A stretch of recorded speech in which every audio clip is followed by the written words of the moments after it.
We're wired for weather on Action News 5. From WRAL TV, this is Action News 5. Good evening, I'm Adele Arakawa. And I'm Charlie Gaddy. In the news of this hour, a series of bizarre killings have police in 2 counties busy tonight and authorities in a 3rd county involved in an intensive investigation. First, in Chatham County, near the Chatham-Orange County line, 2 people have been found dead. A 3rd person is hospitalized. Details are sketchy, but sheriff's deputies tell us they were called to a mobile home near Polk's Landing off Rural Road 530. They found a 68-year-old man. Beside him his estranged wife in her late 50s, both dead from multiple gunshot wounds. A 3rd man, 44 years old, is identified as that couple's son. Police say he was wounded but managed to drive to a fast food store to call authorities, and he is now hospitalized. Identities are being withheld so far. In Orange County, sheriff's deputies are being very tight-lipped at this hour. Officers are involved in an investigation on Highway 86 north of Hillsboro. Action News 5 has crews on both scenes. And then in Guilford County, Greensboro police stormed a home about noon, finding 2 people dead, what authorities think is a murder-suicide. Alfred Lash is believed to have stabbed his former girlfriend and then turned the gun on himself. The investigation also continues tonight. Tonight, authorities in Nash County have called off the search for a missing plane. They began looking for a downed aircraft almost 24 hours ago after reports of a fiery object streaking down into some trees. Shelley Koffler tells us authorities are still trying to figure out what happened. Late this morning, spectators pulled up along Highway 301 near Battlesboro. Just curious. About what? About what they said it was, plane crash or whatever. Well, I heard it on television that there was a plane down, and I came out to see what was going on. The reports that lured these spectators, reports of a downed plane in this marsh, came from as far away as 50 miles. From Greg Morgan in Rougemont. It was a big gold glowing object. It looked like it was on fire. It looked like it was about that big. Similar sightings came from residents along Highway 301. It appeared to be a plane, and it had one blue light on it and one white light. Last night, following those reports, some 200 volunteers showed up to help search these woods on foot. Civil Air Patrol and Coast Guard planes looked from the sky. But after scanning 40 square miles before sunup, the Civil Air Patrol set its birds down for a rest. Meanwhile, another eyewitness insisted the streak of light was not a plane. I don't think it's nothing to it. No, why not? I've seen many shooting star. That's all I've seen last night. By late this afternoon, the Civil Air Patrol had to agree. It called off the search. It's not that we don't believe, it's just that we haven't been able to turn up anything, and we've given a thorough search of the area. The Civil Air Patrol says there has been no report of a missing plane, of a plane not reaching its destination. Was it a shooting star or maybe a UFO? Tonight, no one is sure. But if it was an aircraft, officials say it's now buried so deep in the marsh that it won't easily be found. Shelley Koffler, Action News 5 in Nash County. Tonight in Sanford, the struggle continues over what to do about the local dog pound. Over the Christmas holidays, these dogs were left here unfed and in crowded conditions. They resorted to eating one another. But tonight, Sharon Nash reports there could be a solution in sight. This is not the first time that trouble has happened, with the pound. Phyllis Polkmeyer is still outraged about what happened at the dog pound at Central Carolina Technical College. These are pictures she took there 3 months before the cannibalism incident. This one here, you can see how skinny it is. It couldn't get off the bench. Something's wrong with the leg. Today, the pound seems to be in order, but the Humane Society wants to move the pound from the college and set up its own facility. They're asking county commissioners for $35,000 a year for 5 years to build a new pound in another location. Officials here at Central Carolina Technical College say they have no objection to a takeover of the pound by the Humane Society. They say in the long run, it will probably save them a lot of grief. We used the word discourage. Today, Lee County Commissioners appointed a committee to study the situation and the Humane Society's proposal. No one knows how long that will take. Definitely something needs to be done now. It don't need to be, drawn out any more than it already has. In Sanford, Sharon Nash, Action News 5. Serial killer Henry Lee Lucas may have murdered a Fayetteville man during his bloody spree across the United States. Craven County officials say Lucas has shed some light on the death of John Creech Jr., whose body was found in October of '81. Investigators say Lucas identified the victim from a photo lineup and accurately described the location of a car where Creech's body was found. Lucas has admitted to being involved in nearly 200 murders across the country. One of the biggest raids in Durham County in years. Tonight, that's what ABC officials are calling this weekend's roundup that ended a 3-month undercover investigation. Officers raided about 70 shot houses. More than 60 people are in custody on charges ranging from selling cocaine to possession of non-tax-paid liquor. Officials say the raid only made a dent in the more than 200 shot houses in the Durham area. Tonight, Durham fire officials tell us they still don't know what started a duplex fire yesterday evening, and they don't know who owns the building on Liberty Street. Firefighters arrived at the empty building shortly after 7. 2.5 hours later, the blaze was out. It took firefighters in Washington, North Carolina, 2 hours to put out a blaze that damaged the National Spinning Company. 2 buildings used for storage were destroyed around 4:30 Sunday morning. Officials still don't have a cause for the fire, and there are no damage estimates yet. The buildings were used to store cardboard boxes and spinning cones. 44 Lumberton people are out in the cold tonight, some with nothing more than the clothes on their backs. They were forced out by fire that destroyed an apartment complex for elderly residents. As Connie Howard reports, while the community is coming to the aid of the victims, Robeson County fire officials are trying to find out what caused the fire. Gutted apartments, twisted metal, and charred bricks are all that's left of the Saddle Tree apartment complex just outside of Lumberton. In the middle of the destruction, volunteers shoveling debris and hauling out what could be saved. A freezer, some clothing, but in most cases there was nothing to be salvaged.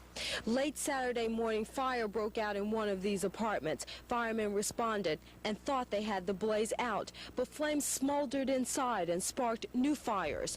Fanned by high winds, those fires destroyed these apartments. Within 17 hours, firefighters were here 4 separate times. And even today, there were still flames. Just a disaster, I'd say. Trotsky Hammond, son of the owner, was the first to spot the fire. The time I got over here, it was, I couldn't do nothing about it.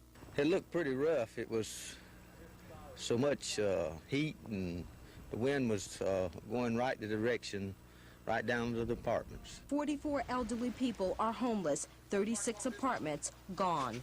What were you able to save? Not another thing. She saved my clothes. That was all. Don't know what I'm going to do yet. I didn't save a thing. No.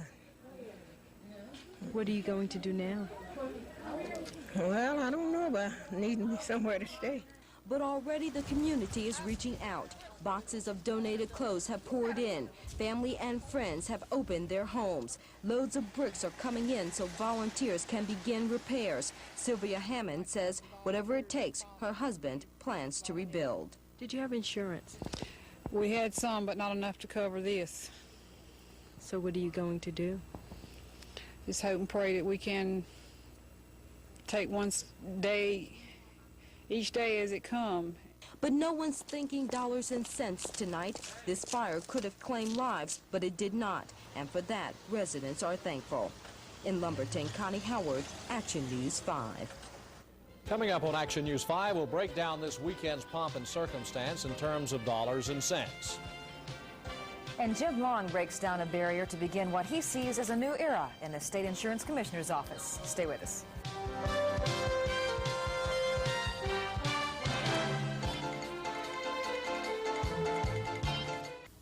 It's coming to farmlands across America. Improved weed control and crop residue. New Lasso Microtech herbicide. Same great Lasso, now only better. Billions of micro-encapsulated droplets of Lasso move through crop residue more easily for improved performance in conservation tillage. When crop residue gets in your way, break through with new Lasso Microtech, the yield protector. The forecast is clear for stargazing at the Weekend with the Stars United Cerebral Palsy Telethon. Meet ABC soap opera star Cliff Warner of All My Children, plus Duke basketball stars Sunday at Durham's Northgate Mall. Talk with Hillary of All My Children at Greenville's Carolina East Mall, or Pat Ryan of Ryan's Hope at Raleigh's Carscott Pavilion. Stargaze during the Weekend with the Stars United Cerebral Palsy Telethon, Saturday and Sunday here on WRAL TV5, the place to be. Thrills, action, excitement, they're all yours on Action Sports Saturday. Tom Suter, Bob Holliday, and the Action Sports 5 team bring you the hottest action from all your favorite sports. See the highlights, the scores, get the inside story from the people who make it happen with Bob Holliday's special features from the world of sports. Don't miss Action Sports Saturday. Saturday at 11:30, followed by Championship Wrestling on WRAL TV5, the place to be for sports. When you're young, you've got lots of choices to make. But what if the choice is too big and you need to talk, to tell somebody you're pregnant? At the Children's Home Society, you won't get a lecture, you'll get help. Help in making choices. You choose the time, the place, or we'll come to you. You choose the option, and it's all confidential. Call the Children's Home Society toll-free, 1-800-632-1400. The Children's Home Society, if you're pregnant and need help making choices. The search for a new person to head the state Democratic Party may be over tonight. Raleigh attorney Wade Smith is being nominated as state party chairman. Smith, long active in the Democratic Party and a former state legislator, was chosen by Lieutenant Governor Bob Jordan. The reason I decided on Wade Smith is not only because of what I've heard about him, but after talking to him and understanding his commitment, I'm just excited about Wade. Jordan will officially nominate Smith when the party's executive committee meets in Raleigh this weekend. David Price, who is both party chairman and executive director, is returning to teaching at Duke University. Jordan said the full-time position of party executive director should be filled soon. Smith was unavailable for comment today. The new insurance commissioner, Jim Long, complains tonight he's having to play catch-up. Long says his predecessor, John Ingram, failed to cooperate during the transition period. And Long also claims Ingram's staff threw away some official documents which Long employees salvaged from a trash bin. Ingram's not available for comment on that charge. Long promised reporters this morning he will be accessible to the news media and avoid conflicts with the insurance industry and the state legislature. I further instructed the staff that we want this place better organized, better maintained, to carry out one of the goals that I announced throughout the campaign, and that was to restore professionalism in the insurance department. In a symbolic show of change, Long disconnected the electronic security lock that Ingram had used to restrict entry to his office area. Ingram had previously said that death threats against him were the reason for the electronic buzzer system. Meanwhile, Governor Jim Martin made some changes of his own today. Reporter Tim Kent has more on the first work day of the new governor. Normally busy state capitol offices vacated today so that workmen could chip away paint and apply a new look. When the Martin entourage arrived this morning, they pulled up in a state-owned limousine instead of the more traditional highway patrol car. Martin and his advisors, though, say that the limo is only a temporary arrangement. Martin supporters cheered loudly this morning as Martin gave the oath to his cabinet officers. The former professor at Davidson College hopes they will provide the proper chemistry for his administration. I, Howard Harrison Howard, do solemnly swear that I will well and truly execute the duties of my office, so help me God. I do, so help me God. Congratulations to you, sir. Right inside this door is where Governor Hunt kept his offices in the state capitol. Governor Martin plans to be here also, but probably not as much as Hunt. Martin aides say that the regular business office will be in the administration building, which is several blocks away, a building that offers both more space and more privacy. The new governor plans to use the Capitol office for ceremonial purposes only. Besides just moving in, Martin must still hire a lot of personnel. Also have to get up towards those decisions we've got to make about the budget, and I'm ready to get after it. In fact, this maintenance man summed up today's priorities at the state capitol. Sweep out the old, make room for the new. In Raleigh, Tim Kent, Action News 5. Mothers Against Drunk Driving say they will meet this week to talk about one aspect of the Martin inauguration they didn't like. Alcohol was served at a public reception for Martin Saturday at the Raleigh Civic Center. MAD members say they are concerned that alcoholic beverages were available at a function that minors could attend. They say they'll write the new governor about it. Tar Heel taxpayers may be interested to know that they helped pay for some of this weekend's inauguration expenses. Much of the money, however, was donated by private citizens and businesses. But it wasn't enough to cover everything. Renee McCoy takes a look at how tax dollars were spent. It was a festive time, a chance to look forward to a new administration, new policies, and some new faces. People from all over the state turned out. An estimate of 10,000 showed up for the inauguration ceremonies alone. When that many people are together in one place, you can bet security will be tight. And that's where much of the cost came in. Well, you would be providing security for the individuals as well as trying to maintain a secure atmosphere in the locations where they were going to be. Harold Elliott, Deputy Director of the State Bureau of Investigation, was the mastermind behind the inauguration security forces. Elliott says to do the job right, he called in more than 100 people from 9 different law enforcement agencies. 19 deputies were called from the Wake County Sheriff's Department, 12 to 15 officers from Raleigh PD, 60 agents from the State Bureau of Investigation, 6 from the Wake County Alcohol Beverage Commission, and the list goes on. I think it went extremely well. When you have that large an operation and you don't have any instance of any real consequence, then I think you got a successful operation.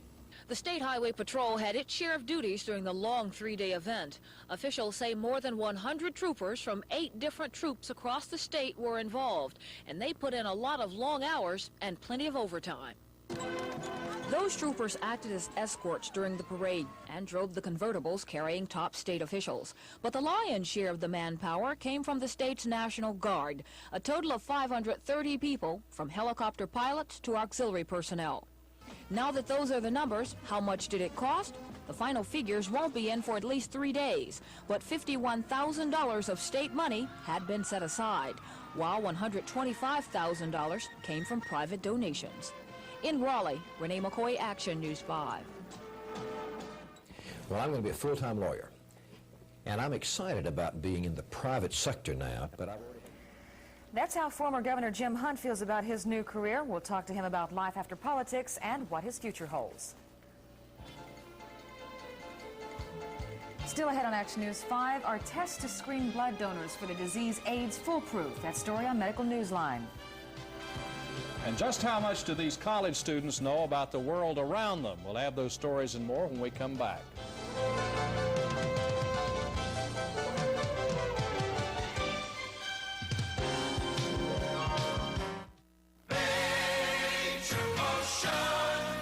.8% financing for 85 at Central Carolina Datsun in Sanford and Clinton Datsun in Clinton. Get 8.8% APR financing on all new Nissan trucks in stock. We've got over 300 1985 Nissan trucks available for immediate delivery, and our special low interest rate of 8.8% means you can save hundreds with low monthly payments. For guaranteed lowest prices, come to Clinton Datsun in Clinton and Central Carolina Datsun in Sanford. On the next edition of Our Magazine, Lauren Hutton takes it off. Whoa. And reveals to Gary Collins how she really feels about modeling. It's a job. Yeah. It could never be life's work. Aside from the fact that it's based on youth, it's just fantastically boring. Plus, Dr. William Rader examines cults. Do-it-yourself hair with Jose Ebert. And he's a showgirl on the next Our Magazine. Tuesday at 9 on WRAL TV 5. It's up one yesterday, but it's down today. Thousands play the stock market, but is the venture worth the risk? Now you could get lucky. Tina Selden investigates. Flat telephone rates versus measured service. What's the real difference? There were no Southern Bell officials. Tina Selden investigates. What's behind the booming VCR business? About a third what you Tina Selden investigates on Money Desk, weeknights at 6 on Action News, here on WRAL TV 5. WRAL TV presents Did You Know? Did you know that you can make a difference in the life of a handicapped person? If you're an employer, you can help by considering qualified disabled persons for job openings. If you're not an employer, you can help by joining community groups that work for the handicapped. Call the Vocational Rehabilitation Office in your community for information on how to get involved. We're making your community the place to be. WRAL TV 5. Tobacco farmers say they're beginning 1985 confused and concerned about the future of their livelihood. Caught in the crossfire between politics, smoking and health, foreign competition, and the demand for less tobacco, growers from every state in the nation have gathered in Pinehurst to talk tobacco. John Cyrus, tobacco affairs specialist with the Department of Agriculture, says the latest news that grower assessment fees will triple this year may be the straw that breaks the camel's back. They are very much concerned about the high no-net cost assessment, and in fact they look at these things and they begin to see there's no way that the farmer is going to be able to shoulder the burden that's being placed on them. The conference in Pinehurst will include a crystal ball look at the future of tobacco as the state's #1 cash crop. Tobacco growers and other farmers are often heard saying how tough times are for their businesses, but an NC State University economist says things really are not so bad for North Carolina farmers. Professor Marc Johnson says Tar Heel farmers do much better than their counterparts in the Midwest. He says some claims of hard times are exaggerated. There's a tendency with so much governmental attention to the farm problem to overstate the case, and that oftentimes brings more assistance. Johnson says no matter what you hear, farming is still a healthy industry in North Carolina. Tonight there are new findings about the test for AIDS, once thought to be so promising. Tonight on Medical Newsline, Denise Boyer tells us the new AIDS test is not foolproof. No, it works, it's going to be helpful, and it will be used, but a new study shows blood screening tests to protect blood banks from AIDS contamination aren't as effective as hoped. The National Cancer Institute says the test is 70% effective in detecting AIDS in blood donors.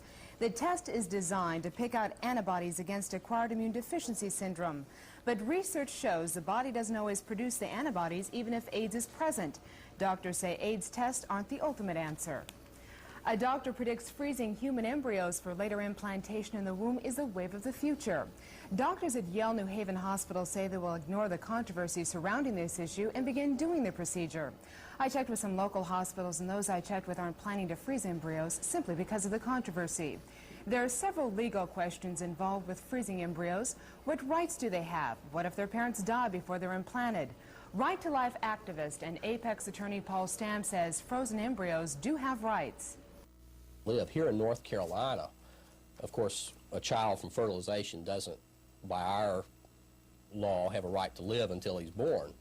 But even from conception, our law gives that child property rights. He can take by deed, he can take by will and tested succession, he can have a guardian, be a beneficiary of the trust. Stam says the legal community isn't moving as quickly as medicine. Several legal questions concerning new birthing methods are left to address.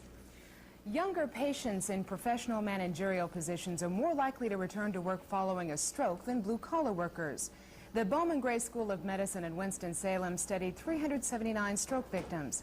It found age, occupation, degree of disability, race, and the brain hemisphere affected were the most significant factors. Those 55 and younger were most likely to return to work. White-collar workers were back on the job faster than blue-collar workers. And that's Medical Newsline. All right, thanks, Denise. Thank you. A federal judge in New York has given final approval to a $180 million settlement in the Agent Orange suit. The suit was filed by thousands of Vietnam veterans who claim the herbicide for health problems among them and their families. The settlement was reached with 7 chemical companies last May, just hours before the case would have become the largest product liability suit ever to go on trial. A hearing has been set for March to decide how the veterans and their families will be paid their share of the settlement. Coming up in our next half hour of Action News 5, the government is still looking for people to give these four-footed friends a good home. I've helped build this state for 12 years in the top offices, and I think that can be a very valuable experience in helping. And that man plans to use that experience outside the fishbowl now. In sports, after 3 weeks on the road, North Carolina's basketball team is glad to be home, and in the weather, we'll see what changes are ahead for us in the coming days of the week. We'll find out from Bob in the Weather Center when we come back in a minute.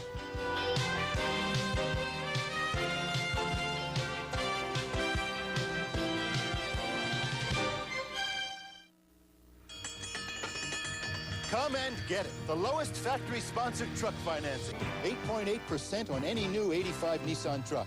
8.8 annual percentage rate to qualified buyers at participating Datsun dealers. It can save you over $600 in interest on Nissan's lowest sticker price truck. Over $1,300 depending on model and options. 8.8 is only from Nissan and only for a limited time. So get your Nissan now. They're going fast. It's an up and at 'em, get a jump on the day kind of place. It's a take control, reach for the sky kind of place. It's a split-second spine-tingling place. A heart-pounding place. An ace of a place. There's no place like this. WRAL TV5, the place to be. Abraham Lincoln did his lessons on the back of a shovel. Life was simpler then. Many leaders succeeded without an education. They didn't have to worry about microelectronics and computers, but we do. Today, everyone needs at least a basic education, yet more than a third of our state's adults don't even have a high school diploma. Our community college system offers adult education classes at locations throughout the state, and classes are taught free of charge. Take advantage of them.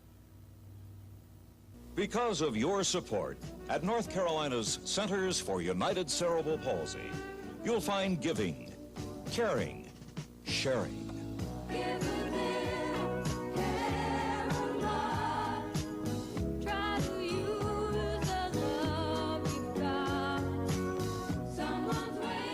Thanks for giving and sharing with United Cerebral Palsy. You're making every day of caring possible.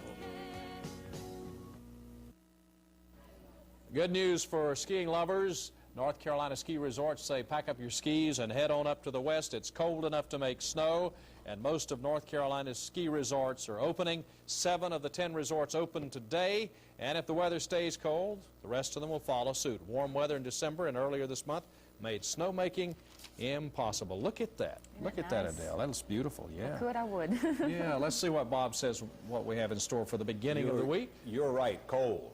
The cold air is coming. And we don't want to upset anybody, Charlie, or panic anybody, but we have the potential for some frozen stuff, maybe, toward the latter part of the week, and we'll tell everybody about that in a moment. That's potential. It doesn't necessarily mean it is going to happen. All right, today, 52, and that's the last time we'll see that for quite a while because temperatures are going to head downward. The morning's low was 32. We're at 48 right now. Humidity at 42%. Pressure rising. Westerly winds at 10. Carr Lake jumped 1 whole foot from yesterday's reading, only minor changes in Jordan and Falls. All right, it's weather chart time, and let's talk about what's going to happen over the next couple of days. These are troughs of low pressure, cold fronts, and cold air is going to start to filter in over the next couple of days, and temperatures are just going to keep easing downward and downward and downward, and storms are going to make up back through the Pacific Southwest and start to move across the Gulf Coast states. You know what happens in North Carolina when we have cold air on top of us and moisture coming up from the south? We could be in for some trouble spots. Doesn't necessarily say that it will happen, but it certainly could be. Meanwhile, the storm up around the lakes is causing some snow up through the Appalachians and around the lakes. High pressure is in Texas right now. This is in firm control of our weather. We want to take a look at our weather charts now over the next couple of days. Okay, we start out with Monday. Now let's go to Tuesday and see what's going to happen. Cold front will be well to the south, down around southern Florida. This means cold air now will be pumping down in on top of us from Canada. Slowly but surely, the temperatures are going to ease down now over the next several days. A storm will make up back through the southern Rockies. Another storm off the Pacific coast, which we don't even see yet. Probably will not even form until about Thursday. This is the one that we may have to keep our eye on. In the meantime, this will generate a lot of moisture. The cold front, moisture will come up from the Gulf of Mexico ahead of it as it makes its way across the southern states, and so we'll probably see some precipitation in here Thursday morning.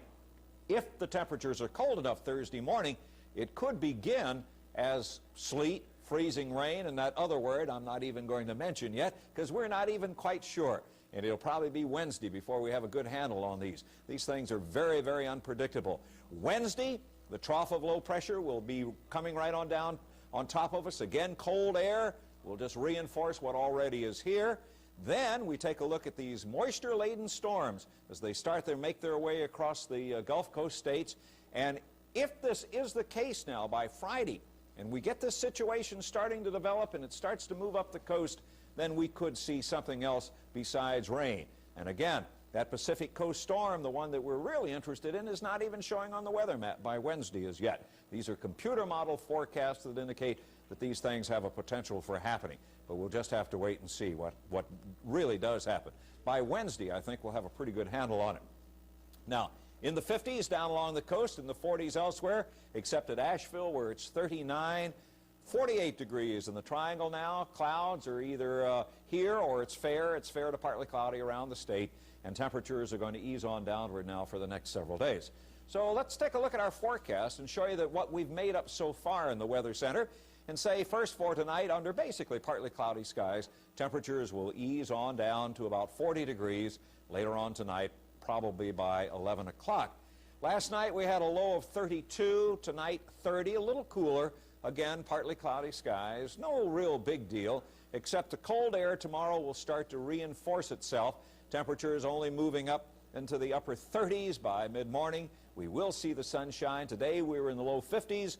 Tomorrow we're only going to be in the mid-40s or slightly below under partly cloudy skies. But the big question now is that the extended forecast, as we pop it up on the screen for you, what is going to happen on Wednesday and Thursday and Friday? If we get moisture in here on Wednesday morning with a temperature at 25 degrees, some of it could be frozen. But you'll notice the daytime temperatures will be apparently warm enough to keep us from getting into any serious problems. At least this is what we have projected right now. And every time I think cold temperatures, I think springtime. And that's a springtime picture from Amy Jackson from Kenly, North Carolina. Think spring. All right, thank you. Yes, sir. Folks are already talking about what our new governor may face in the next several years to come. But what about the man he replaced? Today, reporter Clarence Scott caught up with Jim Hunt and found out what life is like for the former governor. Come out of the big companies with a new idea, finding a little niche in that market and developing. Meet Jim Hunt, the lawyer. Today he debuts in the private sector after serving as governor of our state for 8 years and lieutenant governor 4 years before that. Well, we do have a big crowd here. No longer surrounded by cabinet members, he now meets with fellow attorneys. No longer the constant center of media attention, he can now walk quietly down a hallway without much ado. No longer chauffeured and escorted by SBI agents, now it's just Hunt and his secretary. So does he miss it? But I don't miss that one single bit. Would he do it again? I continue to be very interested in the future. Senate races down the road are a real possibility. But until that Senate race comes along, Hunt says he'll use his experience as governor to be the best attorney possible and to make a little money. It will be more profitable than being governor. But I've got a big family and a lot of kids in school. And about a year or so from now, I'm going to have 3 in college at the same time. And everybody in North Carolina who's experienced that knows that you got to be making money. Money that could also go for another Senate race, if that's what his future holds. Clarence Scott, Action News 5 in Raleigh. Coming up, Tina Selden at the Money Desk. If you think you can't afford a new car, you may want to think again. We'll have more from Tina when Action News 5 continues.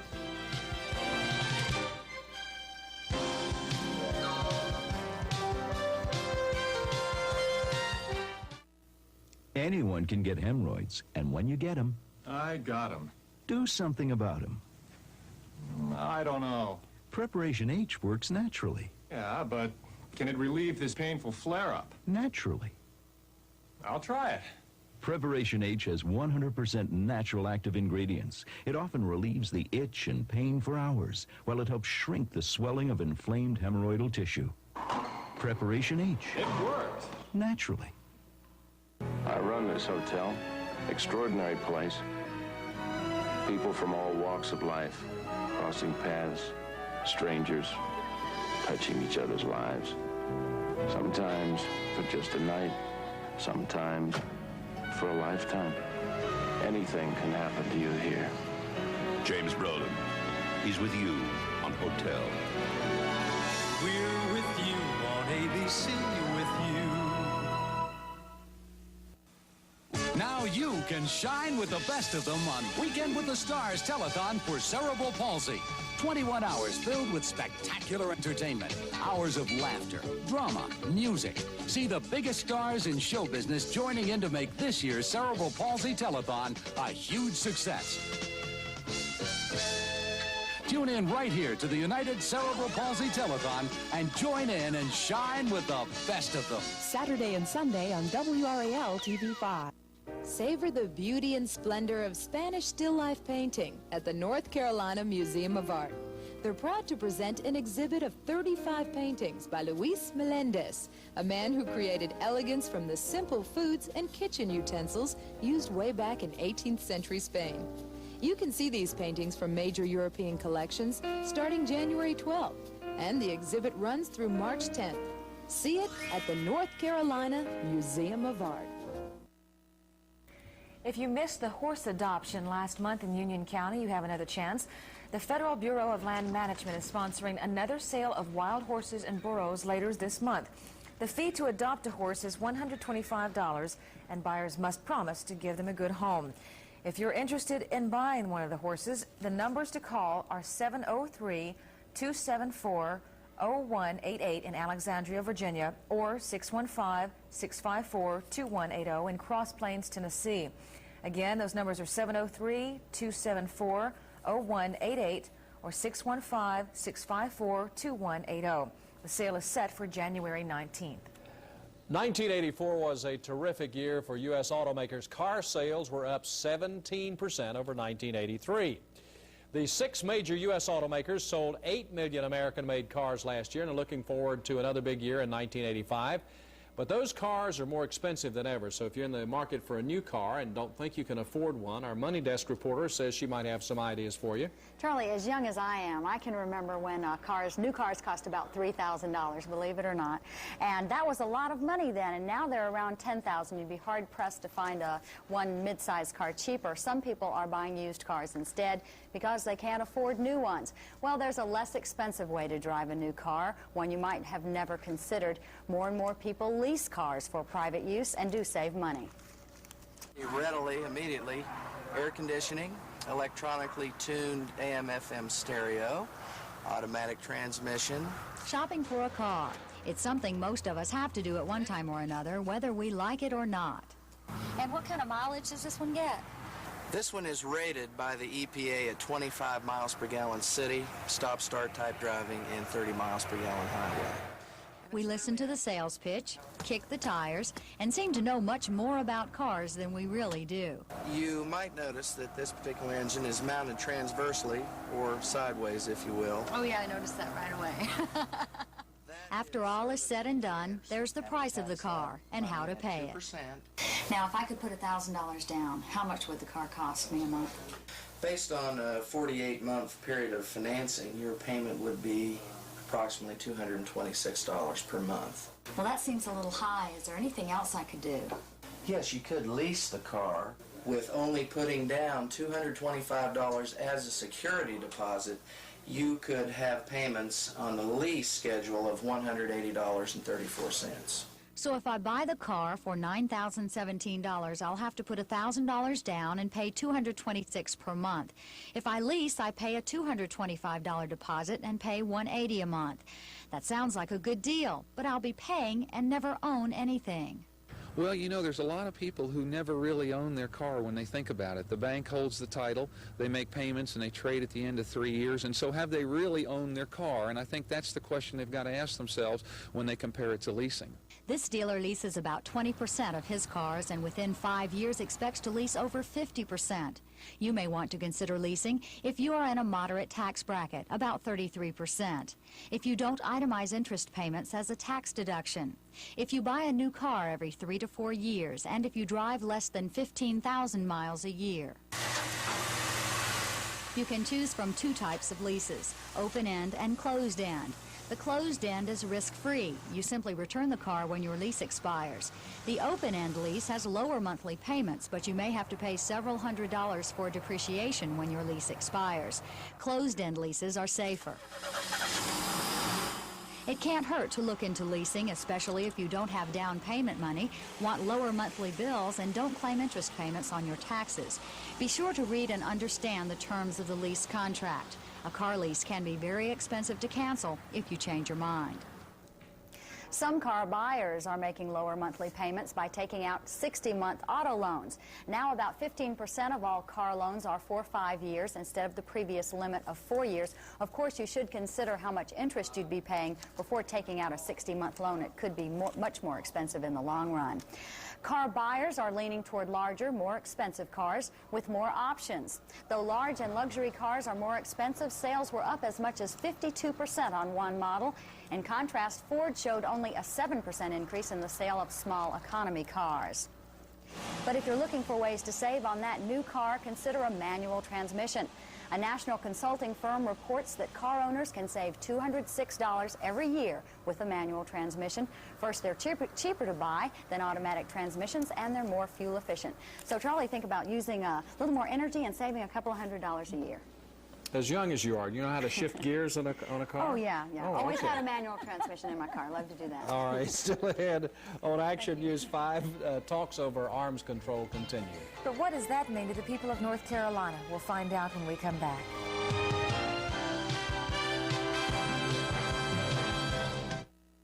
If you're one of 10 million Americans, like me, with a bladder control problem, comfortable, discreet, Depend undergarments give you effective protection from wetness because of a fluid-locking material that absorbs fast, locks fluids in, won't let go. It works. It works. Depend really works. Disposable Depend undergarments for discreet, effective protection. The rocky cliffs of Grandfather Mountain Homes are threatened by the advancing ocean. Search shifted 10 miles west to Marion. When big news breaks anywhere in North Carolina. Police officers surrounded the small White House in East Winston. The fire raced down the length of the 1,000-foot pier in minutes. The state's top television stations combine their news resources so you'll see it faster. Carolina Beach. I'm Shelley Kaufler. Reporting for the Carolina News Network. See big news first from the Carolina News Network, only on WRAL-TV's Action News 5. The state port at Wilmington may soon get as much as $12 million in federal money. It's all part of a new Marine Corps project. The Corps is gearing up for a new kind of warfare that will make U.S. troops combat ready on short notice using floating supply depots. Depots will be stocked with everything from food to tanks. At Wilmington, the Marines have hired civilian longshoremen, and they have gone ahead and rented 9 acres of the state port for 3 years. Meanwhile, soldiers from Fort Bragg are on their way to Central America. They, along with 4,000 U.S. soldiers, will take part in a joint military exercise between the United States and Panama. The Pentagon says the reason for the exercise is to test the two countries' ability to defend the Panama Canal against what it calls guerrilla insurgency. As the Soviet Union sits down with U.S. diplomats in Geneva to talk nuclear arms reduction, one expert in Chapel Hill is warning people not to get their hopes up. Secretary of State George Shultz and Soviet Foreign Minister Andrei Gromyko head the talks. Even though it's taken the Reagan administration 4 years to meet with the Russians, Dr. Samuel Williamson doesn't think it will take as long to reach some kind of an agreement. That down payment cost, the entry cost of 4 years, will not be replicated in the negotiation posture, but my guess is it will take at least 8 to 10 months of serious negotiations to come forward with some sort of acceptable set of treaty negotiation results. But Williamson says the talks in Geneva this week can only set the agenda for future talks. And that second round of talks between U.S. and Soviet officials in Geneva has ended. Secretary of State Shultz and Soviet Foreign Minister Gromyko will meet again tomorrow. There'll be more on that story during World News Tonight with Peter Jennings. For a preview of what's coming up, here's ABC. The United States and the Soviet Union have resumed nuclear arms talks for the first time in more than a year, and it's a development the world is watching with great interest and a good deal of hope. On World News Tonight, we'll report both on the American and the Soviet point of view. We'll have commentary from ABC's George Will, who is with us here in Geneva, and we'll also have the second part of our interview with former Secretary of State Henry Kissinger, tonight on what it's really like to negotiate with Andrei Gromyko. I'm Peter Jennings in Geneva. I hope you'll join us for ABC's World News Tonight. And John Hudson joins us now from our news desk for a preview of some of the stories we're working on for Action News 5 tonight at 11 o'clock. John? Adele, tonight Brian Glazer will have a report on what was either a double murder or murder-suicide in Chatham County. We'll also have more on the discovery of 2 bodies in Orange County. All of us face stress from time to time, but for diabetics, stress can be fatal. Tonight on Medical Beat, Denise Boyer tells us how some people with diabetes are learning to cope with stress. Those stories on Action News 5 tonight. All right, thank you, John. Coming up, it's going to be the 49ers and the Dolphins in the Super Bowl. And Duke solidifies its #2 ranking after a game against Virginia. Tom Suter is next.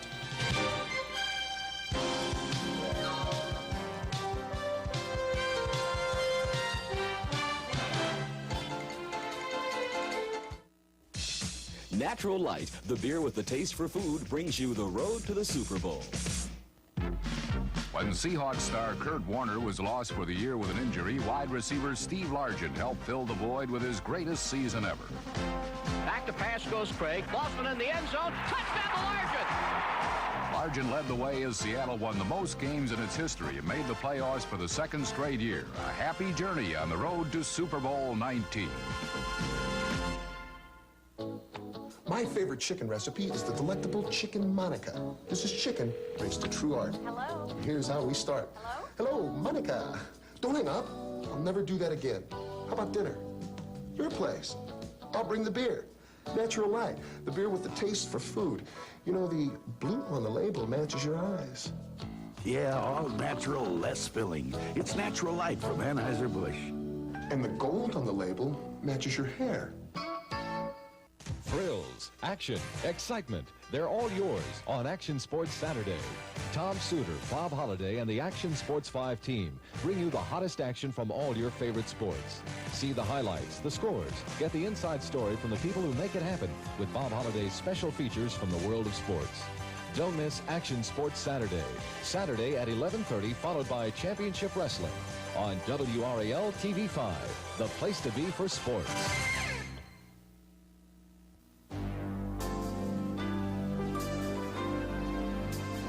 It's a challenging, never fear the competition place. It's a go for it, you can do it place. A try harder, make your move kind of place. A competitive place. A winning place. There's no place like this. WRAL TV5, the place to be.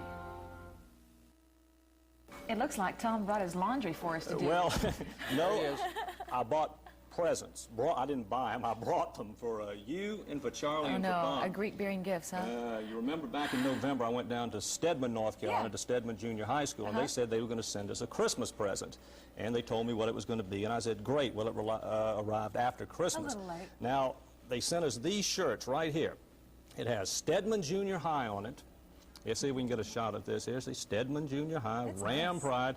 And on the back, they've got, like, this is Charlie's right here. Thank you Charlie. very much. Isn't that nice? Thank you. That's very now, nice. they ask about first or last names, and I said, well, I don't know how to spell Arakawa, so Thank you you. better put... Oh, no, you didn't know. Can you show it? Yes, right. I said Adele. Oh, okay. And this is for Well, thank you. you. And Charlie, put this, Bob always checks his cold fronts out during sports, so... So you can put that in his chair. Isn't that nice? Thank you very much. And we thank On those behalf of people us for that. very much. We were right, weren't we? Batting 1,000, 2 well, for 2. I must say it wasn't hard to pick the Dolphins or the 49ers. No. We'll have to think about our Super Bowl okay, pick, we right? may be going against each other on that one. It could be. I don't know, but, you know, this is the way a Super Bowl ought to be. The two teams with the best records. No upset specials yesterday as the Dolphins and the 49ers rolled, and I mean rolled. I'll tell you, it is fun to watch Dan Marino play. 4 touchdown passes, 400-plus yards in passing, 45-28 win over Pittsburgh, and for the second time in 3 years, Miami's back in the Super Bowl. Well, I've got a second chance in my career to go back to the Super Bowl and a chance to win it. And as I said earlier, the only thing that I have not done within my career has been on a championship football team, and we've got a chance. They do indeed have a chance, but oh my goodness, it won't be easy against a San Francisco team that compiled the most wins of any NFL team ever. Listen to running back Wendell Tyler. What happened to me in my career is to win the Super Bowl. I was with the Rams and we lost, and I'm excited today, but we still have another game to play. Right you are, Wendell. 1 game left, the Super Bowl 13 days from today, and you can watch it right here on TV5. All right, the new college basketball polls won't be released until tomorrow morning, but you got to believe Duke's going to still be at #2 when those polls are released. Now, Saturday on the road at Virginia, the Blue Devils outshot and out-rebounded by the Cavaliers, but Duke still came out a 5-point winner. Today, Coach Mike Krzyzewski gave credit to the Devil defense. He says that's the strength of their team. The thing that's different is our defense. Now we can suffer a little bit from lack of offense. Not for long periods of time, but for a little bit. But our defense has kept us in the ball games, and that's the sign of a fairly consistent team. Okay, after looking at what transpired over the weekend, you got to think North Carolina State has some problems. The Pack did not play well at all at Kentucky. They seemed disorganized, especially that first half, as Coach V kept searching for the right combination but never found it. Now, it's still early in the season, but what has to be particularly unsettling to the state coaching staff is that this is a veteran team, one that shouldn't be making all those mistakes. The Pack needs to say, all right, everything's behind us. Let's start fresh tomorrow against the University of Virginia. And while State is groping for answers, they are euphoric at Wake Forest. The Deacons, getting 26 points from Kenny Green, prove they're a team you better pay some attention to with that 14-point upset of 9th-ranked Georgia Tech. Certainly a nice win for the Demon Deacons of Wake Forest. And by the way, State's big 6'11" Chris Washburn will get his day in court tomorrow. The highly touted freshman was arrested on December 21st and charged with breaking into another athlete's room and stealing a stereo. Washburn told UPI, and we quote, "It was a college mistake, something people are going to do," end quote. His hearing tomorrow morning. Well, Carolina fans, the rumor that the Tar Heel basketball team has indeed reappeared in the state of North Carolina is true.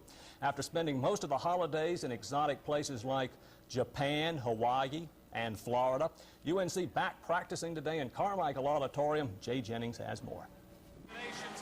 Join the Tar Heels and see the world. Well, that could certainly be Dean Smith's recruiting pitch from now on. Since the 1st of December, Carolina has joined the jet set with games in Boston, Osaka and Tokyo, Japan, 2 games in Honolulu, and a pair in Florida. Despite a loss to Missouri, the Tar Heels come home 10-1, and we assume playing as well as any team in the country, considering the quality of the recent opposition. But after all this globetrotting, Carolina is more concerned with jet lag than jump shots. A lot of traveling takes a lot of toll on you, and might cut you down a little bit defensively, and that's where you really need to work hard. Now it's just getting our rest and getting back and getting ready for Maryland. But against Maryland, Kenny and his teammates will miss Big Joe Wolf. The versatile sophomore severely sprained his ankle in Florida and is out for 2 weeks. Carolina must now face Maryland, Virginia, SMU, NC State, and Duke without Joe Wolf. I definitely think it'll hurt our team without Joe, because just the dimensions he gives to the team. And we can put him on the outside and make a big guy play him on the outside, or we can put him inside on a smaller guy. So I think right there it's going to really hurt us. Even without Wolf, and despite the rigors of intercontinental travel, the Tar Heels have emerged again as a favorite in the ACC race. Jay Jennings, Action Sports 5. Okay, we'll go to the NBA, and when Kareem Abdul-Jabbar isn't hawking candy bars, he's making game-winning shots. The oldest player in the league is still one of the best. He is terrific. The Lakers down by a point when Kareem is going to hit the 12-footer at the buzzer. Los Angeles, a 99-98 winner over San Antonio. Big week of tennis coming up in New York. The $400,000 Volvo Masters starts this week. 12 of the top players in the world will be competing. They met with the press today, and the favorite there, defending champion John McEnroe. How about that? All right, Tom. I've got a trivial question for you coming up a little bit later, and see how you're going to answer it for us. All right. Coming up on Action News 5, just how good are you in geography? Where's Vladivostok? Oh, God. If you don't know the answer, you're in the majority. We'll have more on that story in a moment. Champ in the park, just before dark. Coolest night, turn it loose with the silver bullet. Find the beat, unwind and pull it. It's the right light taste, moving to the sound. Coolest light won't fill you up, won't ever slow you down. Play it light, party right, turn it loose with the silver bullet tonight. Coors Light Beer. Now you can shine with the best of them on Weekend with the Stars telethon for cerebral palsy. 21 hours filled with spectacular entertainment, hours of laughter, drama, music. See the biggest stars in show business joining in to make this year's cerebral palsy telethon a huge success. Tune in right here to the United Cerebral Palsy Telethon and join in and shine with the best of them. Saturday and Sunday on WRAL TV5. I'm Ted Koppel.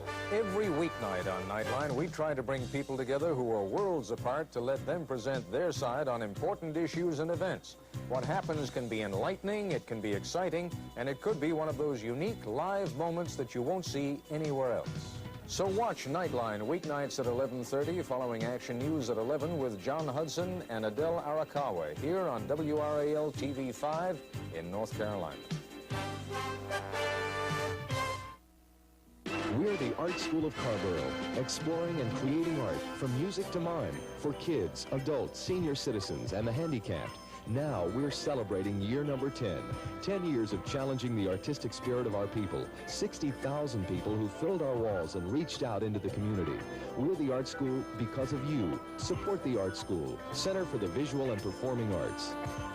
We're making your community the place to be. WRAL TV5.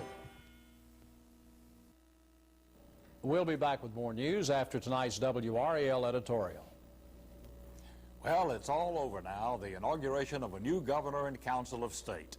The dancing, parading, and cheering, there's a kind of euphoria to it, like that of Christmas and New Year's Eve. But now, the cold light of a winter Monday morning has already given notice that it's time to get down to work. Our new state leaders appear to be ready. Republican Governor Jim Martin has already faced up to the fact that the lieutenant governor and the council of state members are all Democrats, and that the legislature is dominated by Democrats. He has, wisely we think, appointed highly competent Democrats to fill some of the top offices, such as C.C. Cameron and Marvin K. Dorman Jr. to head the state budget office. A more ideological man, one who was more fanatical, might fill all the appointive offices with fellow Republicans, and then stay at loggerheads with the dominant Democrats throughout his term of office. But Governor Martin has already indicated a willingness to compromise with Democratic leaders. And this willingness, we believe, is the public's best assurance that North Carolina will continue to move forward during the next 4 years. This has been a WRAL editorial. Printed copies are available and viewer comment is welcome. Now for a wrap-up on the weather, here's Bob. Charlie, the big thing, the temperatures are going to ease on downward over the next couple of days. We'll have some moisture in here by late Wednesday night or Thursday morning. It could be frozen for a while. We still don't know. It's a little far away. Tomorrow should be a fairly nice day, but we're starting to get a little reinforced cool air in on top of us. So tonight, temperatures easing on down to about 40 degrees by 10 or 11 o'clock tonight. Overnight, we're looking for a low of 30 degrees. Tomorrow morning, it's going to take a while for temperatures to warm up. We had a high today of around 52. The high tomorrow only will be about 44 degrees under partly cloudy skies. And the big thing is on the extended forecast with moisture due in here Thursday, Friday, and Saturday, what our nighttime temperatures are going to be like, but we'll just have to wait and see. And Tommy, I'll have to thank the Stedman Ram folks for that. It's thank goodness they didn't try to say DeBartle even. That'd be worse than Arakawa, I believe. Hey, Jay Jennings will be talking about Duke basketball tonight, and we'll show you some highlights of a big game in the Big East, St. John's against Villanova, 11 o'clock. All right, Tom. Are you familiar with the Trivial Pursuit game? I played it Saturday night, as a matter of fact, the sports version. Well, this one, a lot of people don't like the geography category, and it turns out that geography may be one of the most feared courses on college campuses. As Joe Oliver reports, many students feel the subject gets them nowhere. Do you know where Vladivostok is? No. No. I don't know. Vladivostok is in the Soviet Union. But don't feel bad if you didn't know that. More than half of the 2,000 North Carolina college students asked the same question on a geography test missed it. In fact, about 95% of the students, freshmen and upperclassmen, failed the test. One student even said the state of Atlanta borders North Carolina. Some of the questions the test didn't ask are, where will the U.S. put 100 million people by the year 2000? Where will they find food and clothing? Where will their 3 billion neighbors find food and clothing? Geographers feel students must be equipped to answer or at least understand these questions. In many countries, geography has a prominent position in the curriculum. If you go to England or France or Germany, indeed, if you go to Taiwan, you'll find geography a very, very important school subject. Kopech says there's an effort to get more emphasis on geography in education, especially since students avoid the subject after high school. Why haven't you taken any geography classes? It's never been required of me. It's boring. I didn't like it. It was boring. The test wasn't meant to berate North Carolina students. Scholars say the lack of geographical knowledge is a nationwide problem. Where's Vladivostok? Iowa. Good answer. In Chapel Hill, Joe Oliver, Action News 5. Stay tuned now for world and national news up next on ABC. I'm Charlie Gaddy. For all of us here on Action News 5, we thank you for watching and good night. The Secretary of State and the Soviet Foreign Minister in Geneva. Is there substance behind the smile? From ABC, this is World News Tonight with Peter Jennings. Tonight, reporting from Geneva. Good evening. It is already Tuesday here in Geneva, and the United States and the Soviet Union have spent a full day trying to work their way out of diplomatic gridlock. The final round of the talks will begin in just a few hours. The discussions began here in an era of considerable uncertainty, both sides under enormous pressure to find a way by which constructive